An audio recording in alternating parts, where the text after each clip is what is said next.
간단히 하나하나 좀 말씀을 드리면은 여러분 로마서가 우리가 이제 1장부터 8장 앞부분, 오늘은요 10장 11장을 볼 건데 그 앞부분을 살짝 좀 정리하고 가겠는데요. 로마서를 1장부터 8장을 보시면은 딱 한 단어로 요약을 할 수가 있어요. 이신칭의입니다. 이신칭의. 딱 네 글자예요. 1장부터 8장까지는. 그게 무엇입니까? 무슨 뜻이죠? 이신칭의. 바로 네, 감사합니다. 그거죠. 믿음으로 말미암아서 의롭다함을 받는 것이지 우리가 행위로 의롭다함을 받는 것이 아니다. 이게 이제 핵심이에요. 그리고 나서 이신칭의를 쭉 계속 얘기한 다음에 그 다음에 이제 9장부터 11장은요. 그런데 바울이 정작 동족이 안 믿어가지고 너무 안타까워하는 거예요. 바울이 유대인 아닙니까? 근데 유대인들은 정작 복음을 안 믿는 거예요. 이 예수님의 말씀을 믿음으로 말미암아 의롭다함을 받는다를 못 믿는 거예요. 이게 너무 안타까워하는 거예요.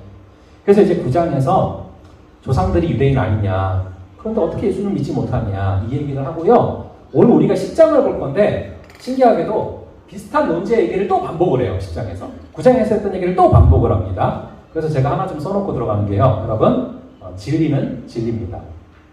진리는 진리인다라는 얘기가 있어요. 그러니까 진리는 반복해서 내면화될 때까지 반복해서 전할 수밖에 없는 거예요. 그러니까 거꾸로 생각을 해보면은 왜 9장에서 했던 얘기 10장에서 또 하지? 이렇게 생각이 들 수도 있지만 이게 진리라서 안 전할 수가 없는 거예요. 한 번 전하고 끝낼 수가 없는 거예요. 한 번 전하는데 못 알아듣니까 계속 또 전하게 되는 거예요. 그래서 여러분 진리는 반복해서 내면화될 때까지 또 전할 수밖에 없는 게 진리다. 네, 그거는 이제 제가 교육의 이론을 보니까요. 이런 이론이 있어요. 반복되지 않는 진리는 학습이 되질 않는다. 그러니까 여러분, 우리가 딱 뭘 들어서 아는 것 같아요. 그게 내 게 아닙니다. 계속해서 반복이 돼서 학습이 되면 그때 내면화가 되는 거예요. 그래서 여러분, 중요한 것은 사실 계속 반복할 수밖에 없어요. 진리도록 반복할 수밖에 없습니다. 그게 사실은 잘 적용된 게 성경이에요. 성경은 사실은 했던 얘기가 계속 나와요. 사실은 돌고 돌아요. 돌고 돌고 예수님이 하셨던 게 그거잖아요. 너희는 떡을 뗄 때마다 나를 기념하라. 이게 나를 기억하라. 계속해서 다시 한번 떠올려라. 이거거든요. 그래서 사실은 바울이 했던 얘기를 다시 하는 게 이유가 있다는 거. 그래서 바울 역시 민족에게 반복해서 구원의 원리를 전하고 있다라는 것들을 여러분들이 기억하면서 보시면 되겠어요. 자, 그래서 이제 9장과 10장이 9장에서 했던 얘기가 다시 한번 10장에서 좀 반복이 될 건데 9장을 한 번 더 좀 보고 들어갈게요. 9장의 30절부터 33절까지 요 네 구절이죠. 요 네 구절을 한 번만 좀 더 보고 10장으로 가면 더 연결이 잘 될 거예요. 한번 읽어보겠습니다. 시작. 그런즉 우리가 무슨 말을 하리요? 의를 따르지 아니한 이방인들이 의를 얻었으니 곧 믿음에서 난 의요라고 나오죠. 믿음으로 말미암아 의롭다함을 받아요. 그래서 이방인들은 구원을 얻은 거예요. 그런데 31절에 의의 법을 따라간 이스라엘은 율법에 이르지 못하였으니 어찌 그러하냐? 이는 그들이 믿음을 의지하지 않고 행위를 의지함이라. 여기까지 볼게요. 그러니까 유대인들이 구원을 못 받은 이유는요. 믿음으로 말미암아 의롭게 되는데 믿음이 아니라 뭘 의지했다고 합니까? 행위를 의지했다는 것입니다. 예, 그 얘기를 하고 있는 거예요. 자, 그래서 그것들을 기억하시면서 10장으로 한번 가볼게요. 10장으로 가셔서 저희 한번 1절을 저희 함께 1절의 말씀을 저희 함께 한 목소리로 읽어보겠습니다. 시작. 형제들아, 내 마음에 원하는 바와 하나님께 구하는 바는 이스라엘을 위함이니 곧 그들로 구원을 받게 함이라. 아멘. 여기서 형제들아라는 것이 아델포스란 단어인데 한 어머니의 자궁 이런 뜻입니다. 한 어머니의 자궁에서 나온 자들, 즉 한 몸에서 난 자들아, 동족이라는 얘기죠. 그런데 내 마음에 원하는 바를 뭐라고 합니까? 소망이잖아요. 나의 소망. 그리고 하나님께 구하는 바는 뭡니까? 기도잖아요. 내가 소원하고 또 내가 기도하는 게 무엇이라고 나와 있습니까? 이스라엘을 위함이다. 예, 즉 이스라엘이 구원을 받는 것이다. 저는 어제 이 좀 10장 1절을 보다가 이게 좀 너무 많이 찔렸어요. 바울이 동족을 향해서 이렇게 기도하고 동족의 구원을 향해서 자신의 민족을 향해서 이렇게 찔리고 기도하는 그런 모습들을 바라보면서 나한테는 나라와 민족 그리고 한국교회를 향한 그런 기도가 이렇게 바울처럼 뜨겁게 있나 싶어서 제가 어제 되게 회개하고 오늘 새벽에 그 기도만 계속했어요. 나라를 위한 기도. 근데 나라를 위한 기도가 정말 많이 필요하다는 생각이 들어요. 여러분들이 뉴스 보시면 많이 아시겠지만 저희가 IMF 이후로 물가가 6% 상승률이 된 게 처음이래요. 굉장히 물가가 치솟고 있고 여러분들 아시는 것처럼 정세가 되게 복잡해지고 있잖아요. 사실 우리나라만의 문제가 아니라 정세가 지금 러시아, 우크라이나 이런 걸로 인해서 복잡해지면서 여러분들이 잘 아시겠지만 나토 쪽에 갔다는 얘기는 신냉전으로 들어가겠다 그거랑 비슷한 얘기잖아요. 그러면은 어쩔 수 없이 감수해야 되는 부분들이 생기고 그래서 여러분들 굉장히 복잡한 상황이라 여러분은 항상 옛날부터 보면은 나라가 어려울 때 누가 많이 움직였습니까? 3.1운동 때도 그렇고 한국 사람들이 16명이니까 거의 한 50% 이상이었잖아요. 3.1운동할 때도. 그러니까 정말 민족을 향해서 기도해야 되는 게 크리스천들이고 우리들이 기도를 정말 많이 해야 될 때다라는 게 제가 그냥 개인적으로 어제 1절을 보다가 너무 많이 와닿아서 살짝 말씀을 드렸고요. 여기 보시면은 그래서 이스라엘을 위해서 동족을 위해서 기도하는데 곧 그들로 구원을 받게 합니다. 이 구원이란 단어가 소테리아라는 단어인데 내가 할 수 없다라는 거예요. 그게 중요한 핵심이에요. 이 구원은 내가 할 수 없는 거다. 그런데 유대인들은 내가 할 수 있다. 이렇게 생각하는 게 문제인 거예요. 내가 어떻게 나를 구원하겠습니까? 그건 구원이 아니죠. 내가 나를 스스로 한 건 개선이죠. 내가 못해서 외부에서 날 구원해 줄 수 있는 것입니다. 그런 전제 자체가 틀렸다. 그래서 요거를 다시 한번 반복하면요. 여러분 여기 보시면은 우리가 믿음으로 말미암아 계속 강조했던 걸 다시 한번 강조할게요. 저희가 믿음으로 말미암아 뭐를 얻게 됩니까? 의를 얻게 되고요. 의가 영생으로 가는 그 과정이라고 말씀드렸고요. 믿음의 반대에는 욕심이 있어요. 물론 믿음의 반대는 여러 가지 단어가 있습니다. 근데 제가 요즘에 좀 꽂혀서 강조하는 거예요. 믿음의 반대가 욕심이고 욕심이 잉태한 즉 죄를 낳고 죄가 장성한 즉 사망을 낳습니다. 그런데 그 앞으로 가면은 은혜로 말미암아 우리는 믿음을 부여받게 돼요. 선물로. 그리고 율법은 우리의 욕심을 자극해요. 네, 요 패턴 또 계속 나올 거라서 다시 한번 반복드리고요. 저희 한번 2절을 같이 읽어볼게요. 시작. 내가 증언하노니 그들이 하나님께 열심히 있으나 올바른 지식을 따른 것이 아니니라. 자, 열심은 있었어요. 유대인들이. 근데 잘못된 지식을 따르는 열심인 거예요. 그래서 저는 열심히 있는 잘못이 어떻게 보면 열심히 없는 잘못보다 더 위험하다. 예, 방향이 잘못된 열심은 굉장히 위험할 수 있다라는 거를 지금 바울이 말하고 있지 않습니까? 그런데 그럼 뭐가 잘못된 지식이었냐? 유대인들이 갖고 있는 잘못된 지식이 뭐였냐? 성경 어디를 봐도 사실은 구약을 봐도 스스로 구원받을 수 있다고 말한 데가 없어요. 그런데 유대인들은 마치 스스로 구원을 받을 수 있는 것처럼 내가 율법을 지키면 구원받을 수 있는 것처럼 생각한 것이 잘못된 지식이라는 거예요.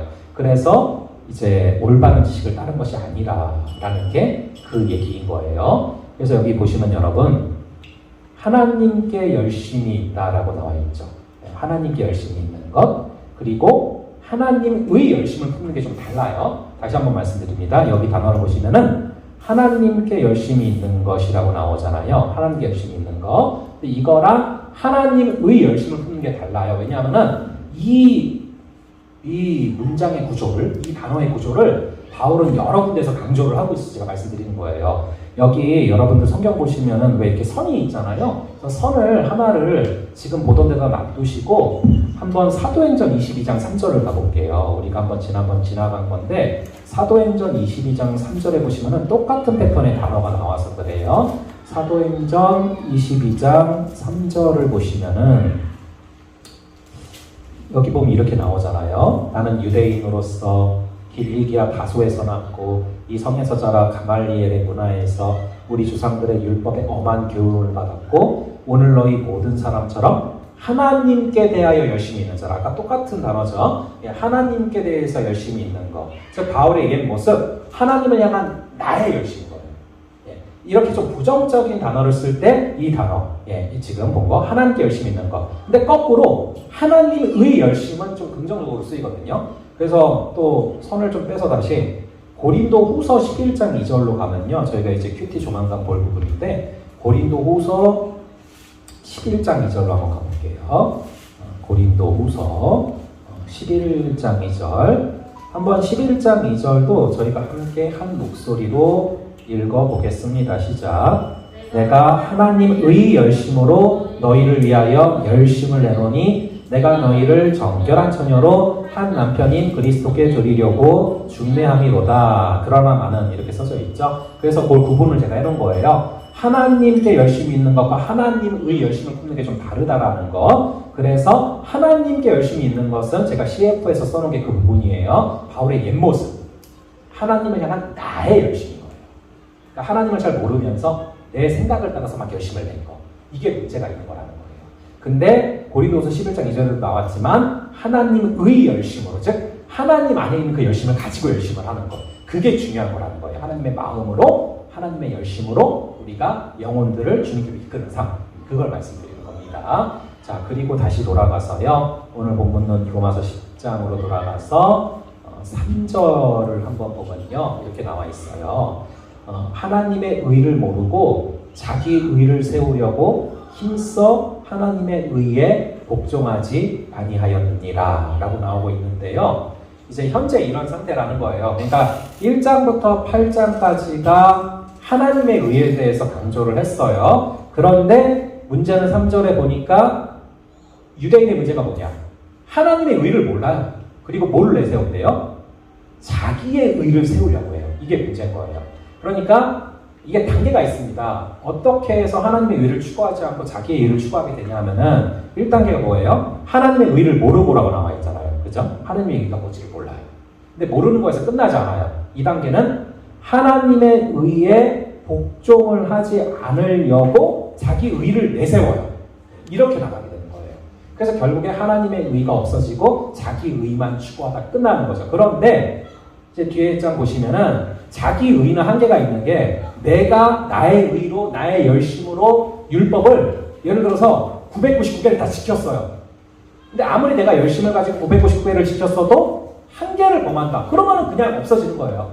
그러면 죄인이 되는 겁니다. 그래서 자기 의로 구원받을 수 있는 사람이 아무도 없는 거예요. 왜냐하면 내가 아무리 열심히 해도 모든 율법을 다 지킬 수 있는 사람이 이 세상에 단 한 명도 없습니다. 단지 비슷비슷한데 거기서 조금씩 서로 사람 간의 차이가 날 뿐이지 그 누구도 모든 율법을 다 지켜서 의로움에 이룰 수 있는 사람이 없다라는 것이죠. 그게 이제 여기서 나오는 자기 의를 세우려고 힘을 썼다. 그 얘기를 하는 거예요. 자, 그럼 이제 구원은 무엇이냐? 소테리아는 무엇이냐? 구원은 100% 하나님의 의예요. 거기에다가 자기의 의를 더할 수 있는 것이 없습니다. 그러니까 100점 만점이라고 하면은 하나님의 의가 50이고 나의 의가 50이 돼서 구원이 되는 게 아니에요. 우리는 일반적인 생각을 할 때 그래도 염치가 있지, 내가 하나님 그 정도 해주니까 나도 한 50점 정도 해야지. 이게 이제 우리의 인간적 사고인데 그것이 하나님의 의가 아니라는 겁니다. 자, 100% 다 하나님의 의예요. 내가 의를 더할 수 있는 게 하나도 없습니다. 그러면은 이제 그럼 우리가 신앙생활하는 건 뭐냐? 예배, 찬양, 기도는 뭐냐? 이걸로 구원받는 게 아니라 100% 하나님께서 나를 구원해 주신 것에 대한 감사의 고백으로, 그래서 감사의 고백으로 그 감격으로 찬양하고 기도하고 우리가 예배드리고 하는 것이지, 이걸 통해서 구원을 받을 수 있는 것은 아무도 1도 이것이 공로가 될 수가 없다.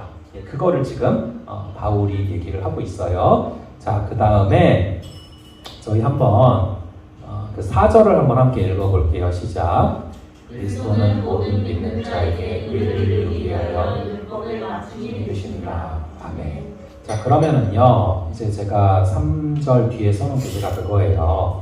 그럼 의가 뭐냐? 지금 계속 의를 얘기하고 있는데, 의라는 것은, 특히 이제 하나님의 의라는 것은 하나님과의 올바른 관계다 라고 말씀을 드렸습니다. 그럼 하나님의 의는 하나님께서 즉 인간과의 관계를 온전하게 회복시키시는 건데, 그럼 어떻게 우리가 하나님과의 관계가 온전히 회복될 수가 있느냐? 그런 맥락 가운데 4절을 얘기하는 거예요. 바로 그리스도다.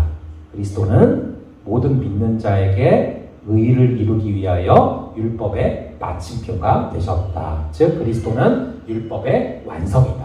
오직 우리가 의를 이룰 수 있는 길은 그리스도 한 분밖에 없고 그 방법밖에 없다. 딱 그 얘기를 하는 거예요. 그 얘기는 더 이상 율법을 논하지 말아라. 그리스도가 다 이루셨다. 너희가 율법을 지켜서 구원을 이룰 수 있는 것은 없다. 라는 것을 지금 바울이 강조를 하는 것입니다.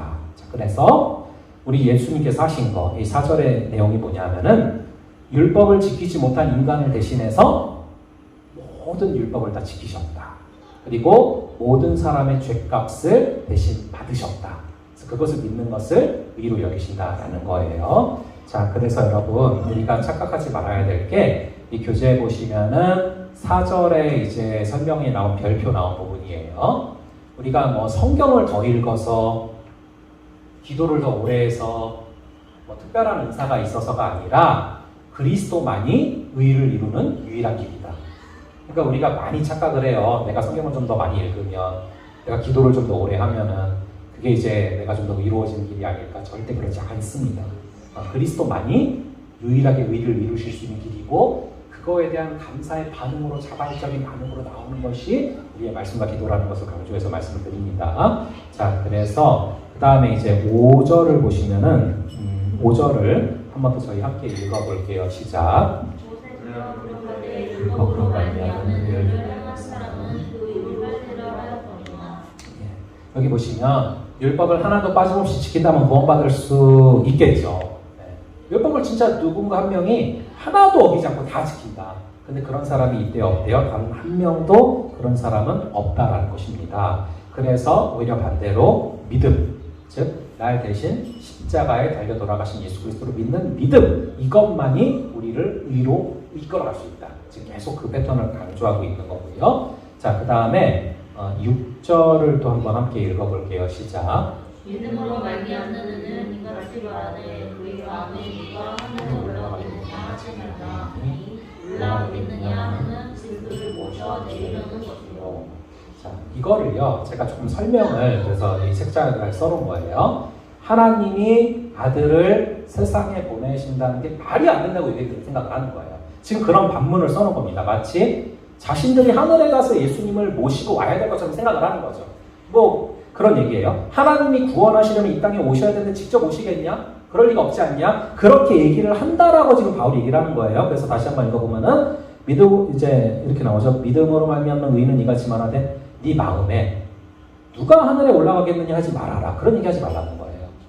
올라가겠느냐 하면 그리스도를 모셔 내리려는 것이요. 그런 생각으로 물어보지 않냐. 근데 그런 얘기가 아니야 라는 얘기를 지금 하는 거예요. 나름대로 6절 지금 풀어봤습니다. 그 다음에 이제 7절도 한번 읽어볼게요. 7절 읽어보겠습니다. 시작. 혹은 누가 무전에게 내려가겠느냐 하지 말라.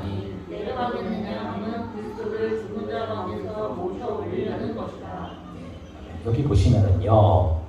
혹은 이제 이렇게 말하는 사람들이 있다는 거예요. 누가 무저갱에 내려가겠느냐 하지 말아라. 그런 얘기 하지 말아라. 바울이 딱 얘기를 하는 거예요.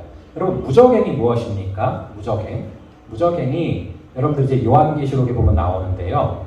이제 아비소스라고 하죠. 왜 그 밑으로 쭉 빠져요. 구덩이로 쭉 빠지는데 떨어지잖아요. 구덩이로 빠지면은. 근데 끝이 없는 거예요. 계속 떨어져요. 영원히. 바닥이 없어요. 계속 떨어지는 거.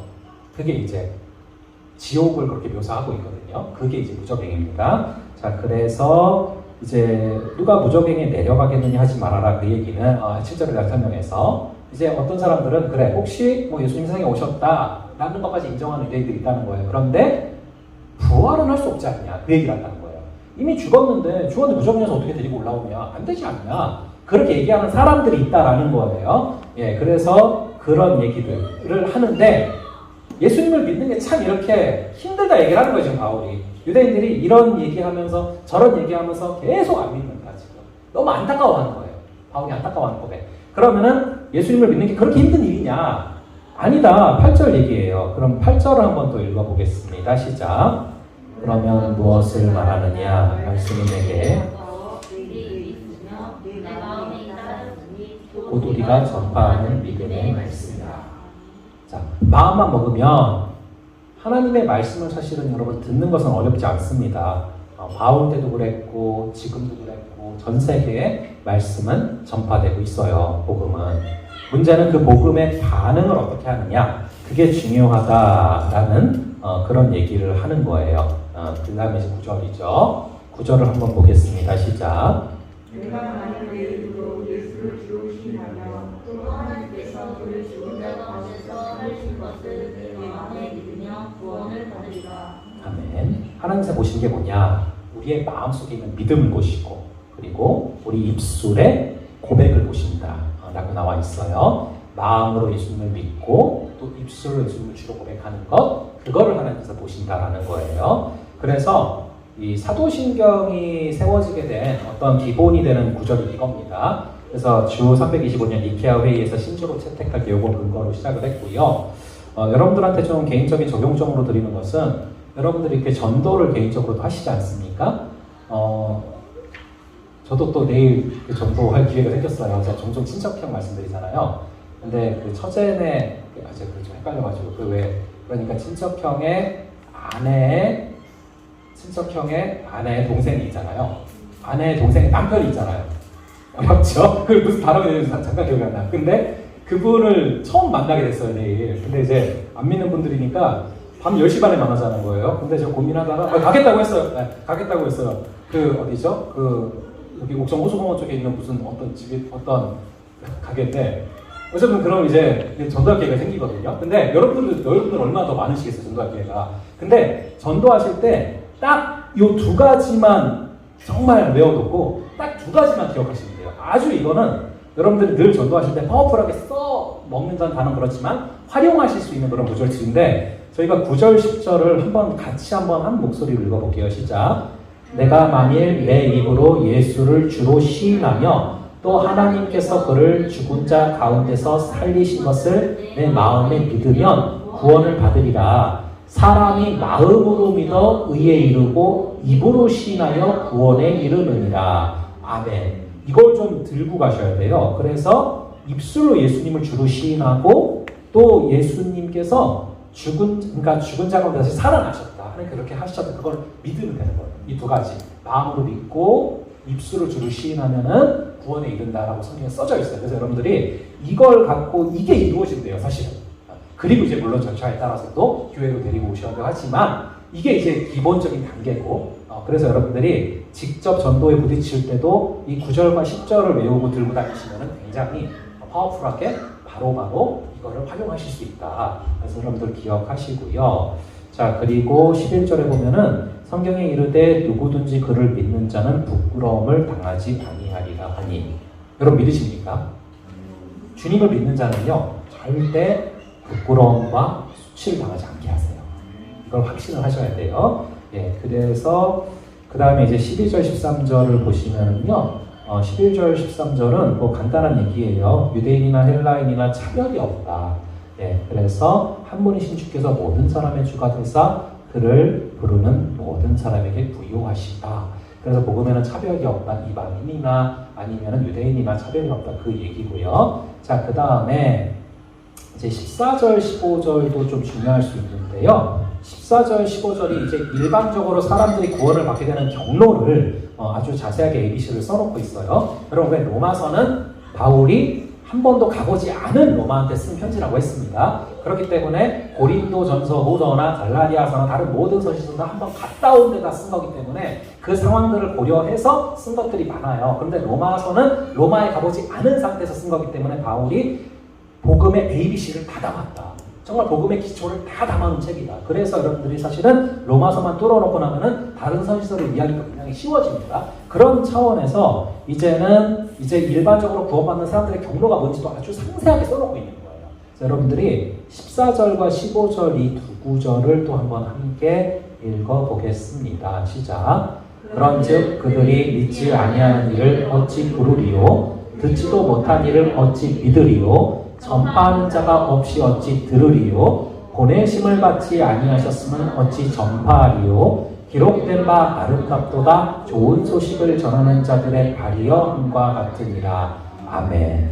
제가 이거를 읽고 계속 정리하다가 어제 딱 이 도식으로 만들어 놓고 어제 밤에 제가 혼자 되게 스스로를 되게 대견했어요. 그러면서 맞아 이거야 딱 하면서 정리한 건데 뭐 별것도 아닌 건데 그래요. 보면은 요 패턴인 거에 보니까 15절에 보면 나오잖아요. 보내심을 받지 아니하였으면 어찌 전파하리요. 그러니까 보내심을 받으니까 전파할 수 있게 되는 거예요.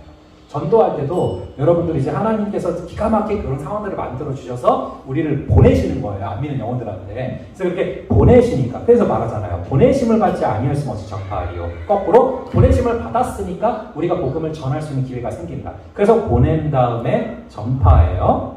그리고 그 다음에 이제 보냄 전파를 좀 상세히 써놓은 거죠. 기록된 바 아름답도다 좋은 소식을 전하는 자들의 발이요. 그러니까 복음 들고 가는 자들이 참 그 아름다운 발이다. 그 얘기를 하는 거죠. 그래서 이제 그렇게 보낸 자들이 전파하게 되는데, 전파한 다음에 그 뒤에 나온 게 14절에 거꾸로 있잖아요. 전파하면 어떻게 됩니까? 이제 듣는 거예요. 그래서 14절에 나오는 게, 14절에 나온 설명이 그런 자 그들이 믿지 아니하는 일을 어찌 부르리요.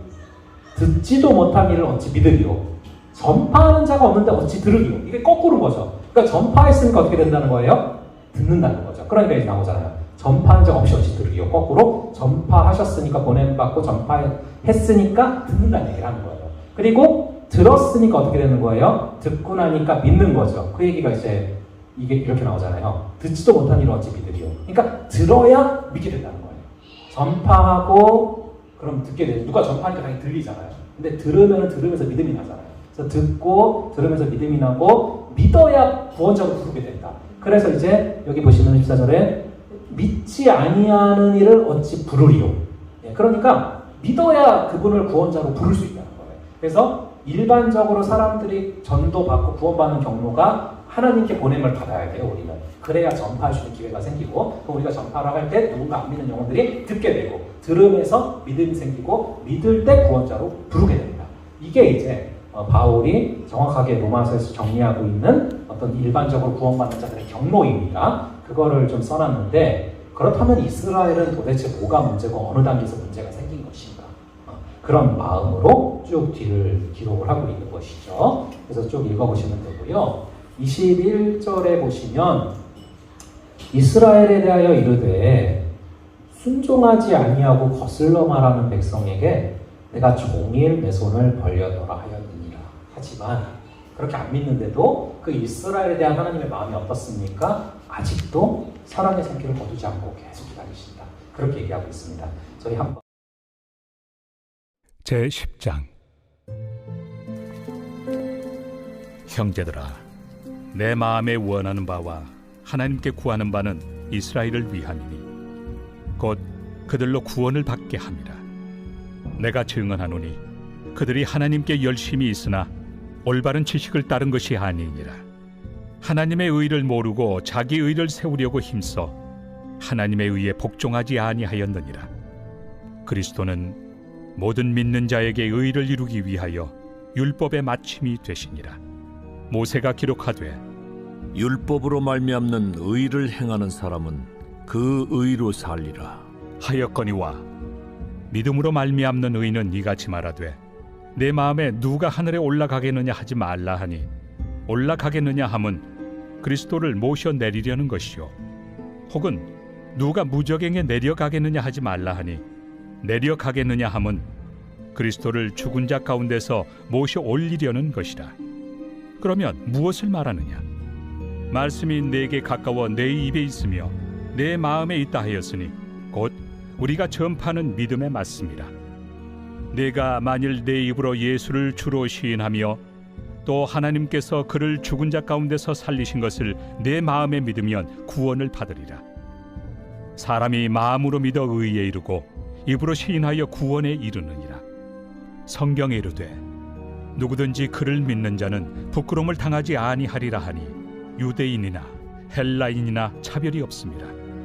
한 분이신 주께서 모든 사람의 주가 되사 그를 부르는 모든 사람에게 부요하시도다. 누구든지 주의 이름을 부르는 자는 구원을 받으리라. 그런즉 그들이 믿지 아니하는 일을 어찌 부르리요?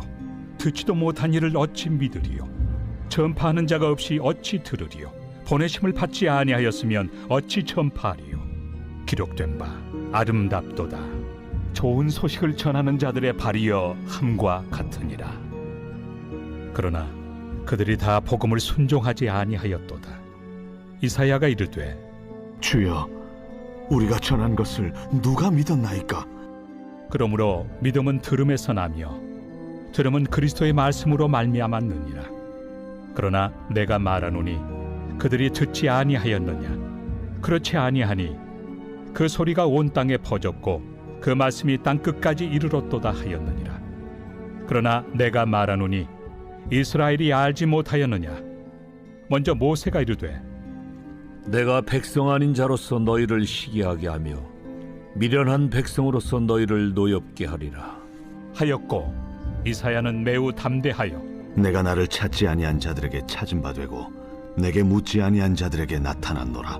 말하였고 이스라엘에 대하여 이르되 순종하지 아니하고 거슬러 말하는 백성에게 내가 종일 내 손을 벌렸노라. 하였느니라.